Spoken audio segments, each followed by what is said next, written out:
Jadi maksudnya kan ya, dagang gitu apa lagi? Pokoknya lah ada sama kedudukan yang boleh nggak kalau soal kemudian yang kedua terkait dengan perbedaan pendapat Ustadz dengan apa itu apa? Anwar ini ya. Acau ya. Itu ketika makmum masbuk yang ketinggalan, sedangkan si imam sudah ruku si imam sudah membaca surah gitu ya. Dia datang dan ikut ruku, tapi dia enggak sempat membaca Al-Fatihah dan ikut baca surah. Itu ada yang mengatakan boleh karena di cover sama imam. Ustadz B bilang nggak boleh, karena belum ikut baca Al-Fatihah.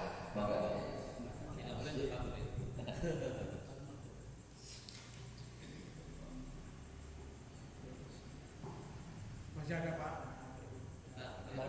Saya tanya Mas. Belum tanya ini. Ya, terima kasih. Pertanyaan pertama, ketika kita meninggalkan sholat dengan perjalanan yang begitu jauh seperti safar tawilan, perjalanan yang bisa dikosor, apakah yang kita kerjakan sholat kita tinggalin dengan kita kodok? Tergantung pelaksanaan kita. Ketika kita ada di dalam perjalanan yang disebut safar tawilan yang boleh dikosor, maka di dalam agama ada rukhsah, dalam arti kemurahan, ada kemudahan, tidak menekan kita harus sholat adat saja. Ketika kita ada di dalam perjalanan yang begitu jauh seperti ke Banten masih bisa dikosor di jamak. Terus lagi ke Bandung misalnya, ke Cirebon misalnya, perjalanan yang begitu jauh, maka di dalam agama memudahkan kita, yaitu dengan melaksanakan kosor ataupun jamak, supaya di perjalanan kita enggak berhenti. Jadi kalau misalnya masuk waktu sholat kita berhenti, masuk waktu sholat kita berhenti, kan beban. Sedangkan perjalanan kita membutuhkan waktu yang lama, misalnya, maka kita laksanakan dengan sholat qasar, bukannya kodok. Sholat yang kodok itu adalah sholat yang kita tinggalkan bi uzrin au bi ghairi uzrin. Dalam arti sholat yang kita tinggalkan dengan sebab ada ujur seperti tidur dan lupa, kemudian ketika kita bangun dari tidur kita atau dalam keadaan lupa kita ingat, kita belum sholat, maka di situ ada kalimat kodok. Kita melaksanakan kodok sholat tersebut. Jadi kalau seandainya kita ada di perjalanan, maka kita melaksanakan sholat jamak atau qasar. Ya, nggak usah dikodok. Ya, kita laksanakan.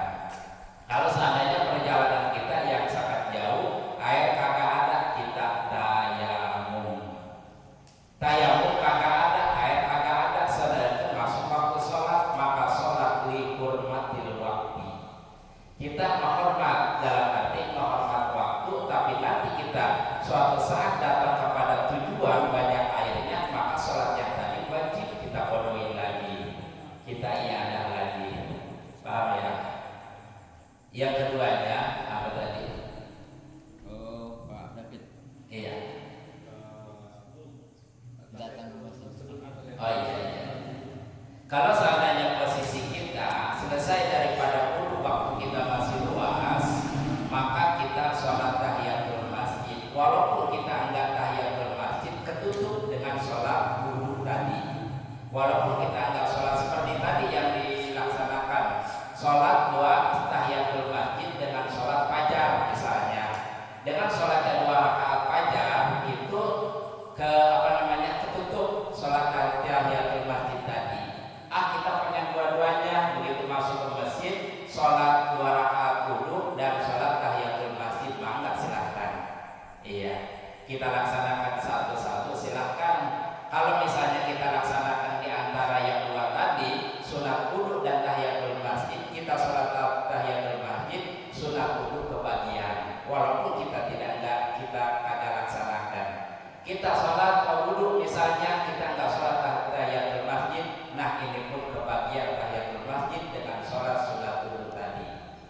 Kita laksanakan dua-duanya karena waktu masih luas, masih panjang, Anda silahkan. Kagak apa-apa.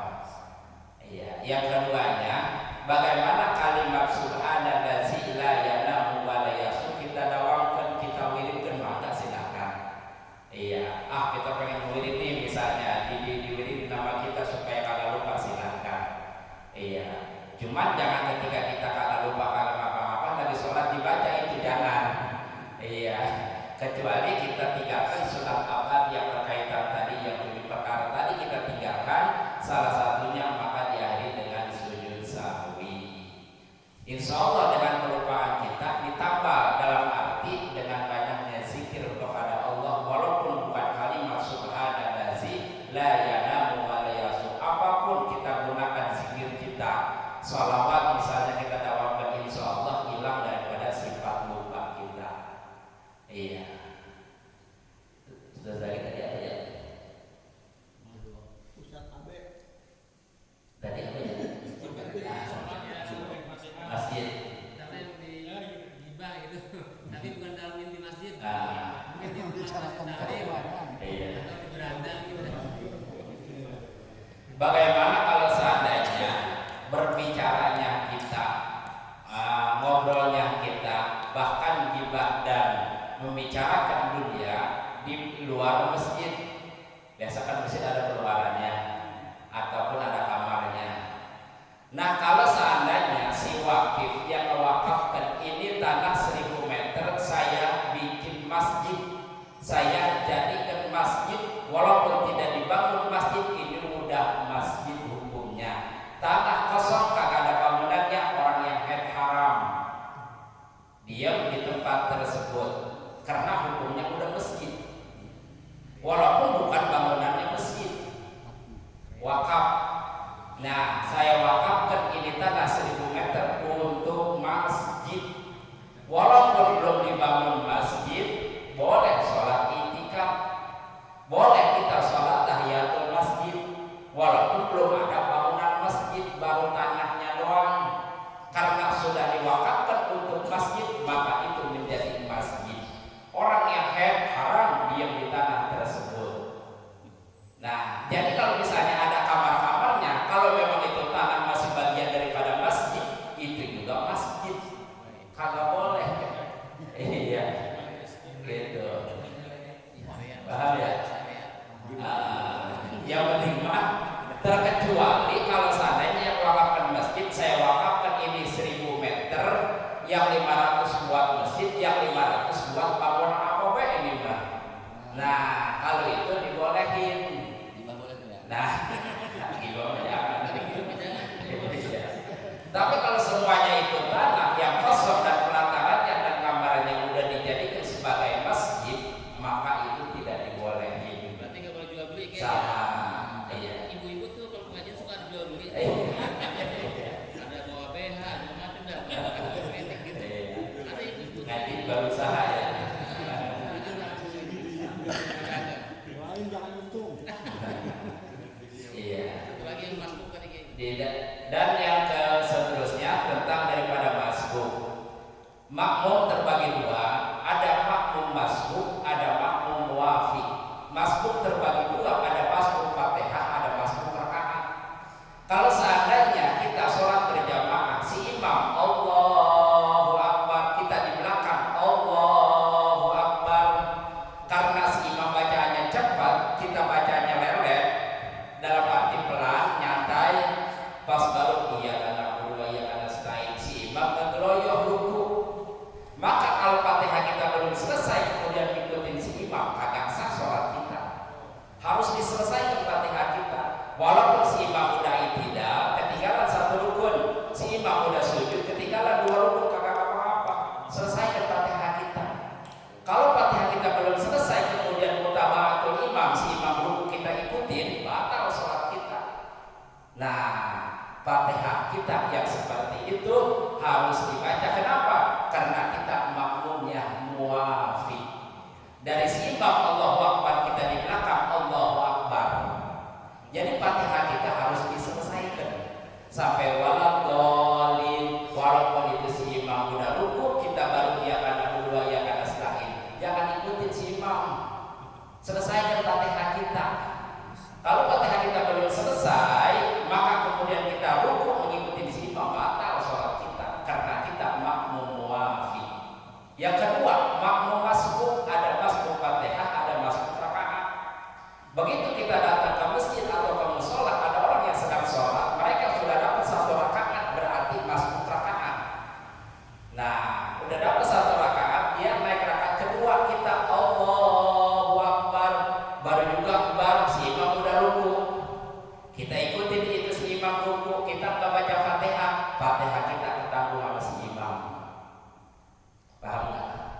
Fatihah kita ketemu sama si imam.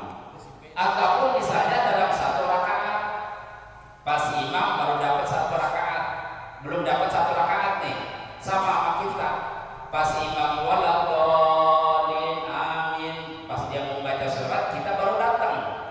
Allahu Akbar, bacaannya surat Inna Atoina. Iya, yang pendek. Inna Atoina kal kautsar fasholli li rabbika wanhar inna syani'aka huwal abtar. Kita baru Ar-Rahmanir Rahim.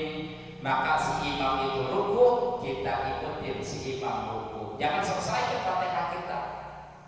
Nah, kita ikutin itu si imam, maka kita mutabah kepada imam. Walaupun Fatihah kita agak selesai, maka Fatihah kita ditanggung sama si imam.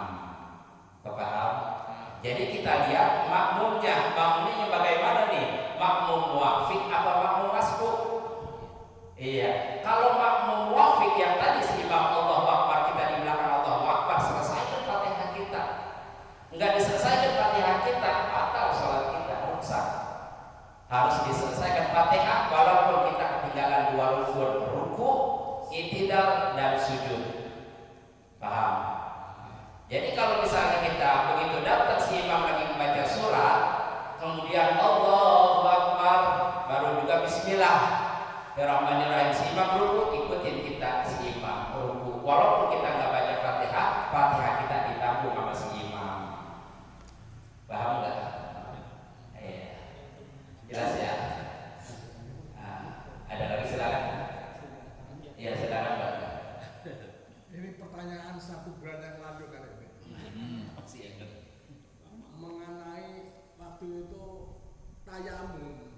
Jadi misalnya tayamum ngikutin Imam Syafi'i, terus tayamum ngikutin Imam Hambali. Itu tuh mesti ngikutin ada lain-lain sholatnya itu bagaimana tuh Pak? Iya, kalau seandainya yang kita ikutin dan kita bermadhab Imam Syafi'i, mayoritas Indonesia bermadhab Imam Syafi'i kebanyakan. Nah, peraturan Imam Syafi'i harus kita tahu tentang daripada ibadahnya, mana yang diwajibkan dan mana yang disunatkan. Di dalam Imam Syafi'i bahwa ketika kita tayamum harus dengan biturabil gubar, harus dengan menggunakan tanah yang halus. Tidak sah tayamum kalau bukan pakai tanah. Tayamum pakai jendela, tayamum pakai dinding, tayamum pakai ubin, tayamum pakai jok dan sebagainya kagak sah menurut mazhab Imam Syafi'i. Apakah kita boleh taklid dengan imam yang membolehkan selain daripada tanah? Ada Imam Ahmad bin Hambali boleh, Imam Maliki boleh tayamum selain daripada tanah pakai dinding. Ketika kita taklid dengan imam yang membolehkan tayamum selain daripada tanah seperti dinding, maka kita ketika sholatnya harus menggunakan ibadah imam yang membolehkan pakai tayamum pakai dinding. Jangan Imam Syafi'i. Jangan sampai ketika kita tayamum pakai dinding, pakai jendela, sedangkan sholatnya yang biasa kita kerjakan mazhab Syafi'i. Namanya talfik. Talfik itu merangkapkan 2 mazhab di dalam satu ibadah, hukumnya haram. Kalau dibolehin. Itu yang bikin beda apa tuh Pak? Kan bahasanya sama kali kan. Sholatnya Iya, ibadahnya sama. Misalnya lohor 4 rakaat, maghrib 3 rakaat. Kan di dalam masalah ibadah kita ada yang mengaturnya. Ada patokannya. Tujuannya apa? Ketika kita mengikuti kepada suatu mazhab, kepada suatu ulama, maka nanti ibadah kita akan dipertanggungjawabkan oleh beliau. Kalau seandainya kita sholat seikut-ikutannya yang kita kerjakan tidak mengikuti kepada ulama dalam arti taklid, maka ibadah kita tidak ada yang bertanggung jawab nantinya. Iya, kalau seandainya mazhab Imam Syafi'i tayamum pakai tanah, maka sholatnya yang biasa kita kerjakan, maka berarti tayamum kita menggunakan mazhab Syafi'i, sholat kita menggunakan mazhab Syafi'i. Bukannya kagak boleh kita tayamum pakai jendela, boleh silahkan. Gitu. Yang penting ketika kita nanti sholatnya menggunakan ikutin mazhab Imam Maliki atau Hambali yang membolehkan daripada tayamum selain daripada tanah. Kan di dalam imam itu mazhab Syafi'i membaca bismillah hukumnya wajib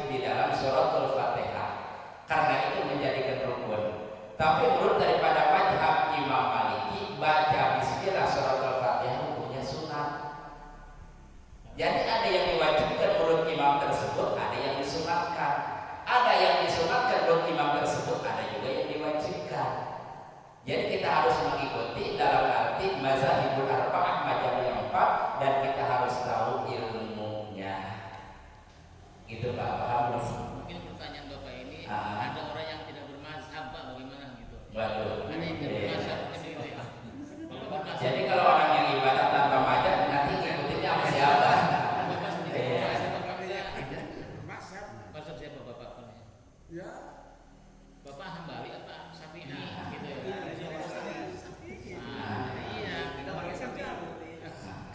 Iya, ketika kita menggunakan mazhab Imam Syafi'i, maka dari mulai wudhu kita, sholat kita harus mengikuti mazhab Syafi'i. Itu Pak. Paham ya? Udah cukup. Ya mudah-mudahan apa yang saya sampaikan ada manfaatnya dan mudah-mudahan ilmu yang kita miliki, ilmu yang kita dapati pada malam hari ini, mudah-mudahan Allah jadikan ilmu yang bermanfaat. Mudah-mudahan Allah sehatkan badan kita, Allah panjangkan umur kita, dan mudah-mudahan Allah berikan keistiqomahan ibadah kita sampai akhir hayat kita. Billahi taufiq wal hidayah. Wassalamualaikum warahmatullahi wabarakatuh. Waalaikumsalam warahmatullahi